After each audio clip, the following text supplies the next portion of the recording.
Ce vendredi 24 février, la Cour d'appel de Paris a examiné le recours du parquet de Melun, qui a requis le placement en détention provisoire de Pierre Palmade.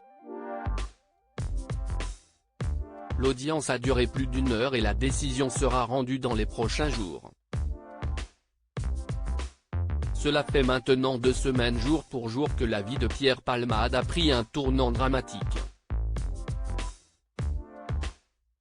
Le 10 février dernier, alors qu'il faisait la fête depuis plus de 24 heures à son domicile, entouré de jeunes gens, l'humoriste de 54 ans a pris la volant sous l'emprise de la cocaïne.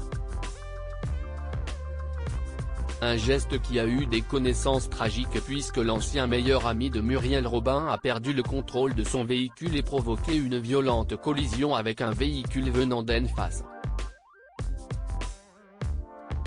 Dans celui-ci se trouvait un homme d'une quarantaine d'années, son fils de 6 ans et sa belle-sœur de 27 ans, enceinte, qui a malheureusement perdu son bébé.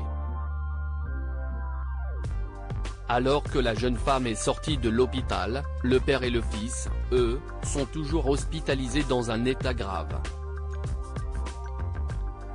Quant à Pierre Palmade, il a lui aussi été pris en charge par les secours après avoir été désincarcéré de son véhicule.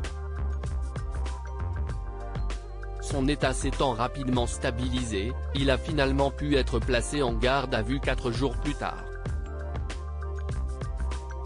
Une enquête pour homicide involontaire a ainsi été ouverte et le juge des libertés et de la détention a décidé de l'assigner à résidence dans le service d'addictologie de l'hôpital Paul Brousse de Villejuif, Val-de-Marne, sous contrôle judiciaire avec bracelet électronique. Une décision dont le parquet de Melun, qui avait requis son placement en détention provisoire, a fait appel. Pierre Palmade ira-t-il en prison? Ce recours du parquet de Melun a été examiné ce vendredi 24 février à 9 h par la chambre de l'instruction de la Cour d'appel de Paris. Alors qu'il n'était pas obligé d'assister à l'audience en présentiel, Pierre Palmade ne s'est pas présenté et a choisi à la place de se faire représenter par son avocate.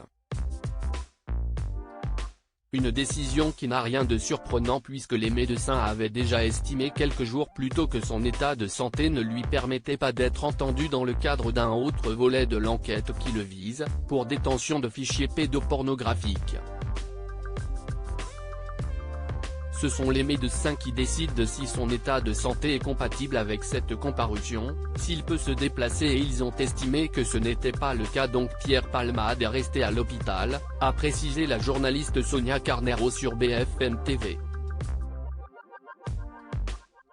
Après plus d'une heure, l'audience s'est finalement terminée sur un suspense.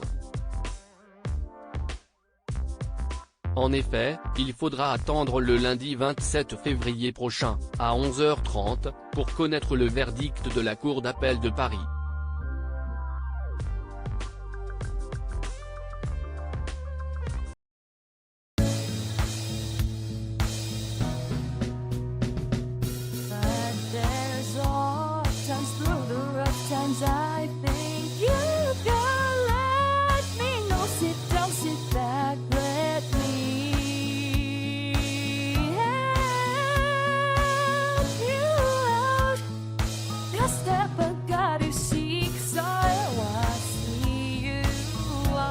On your own, but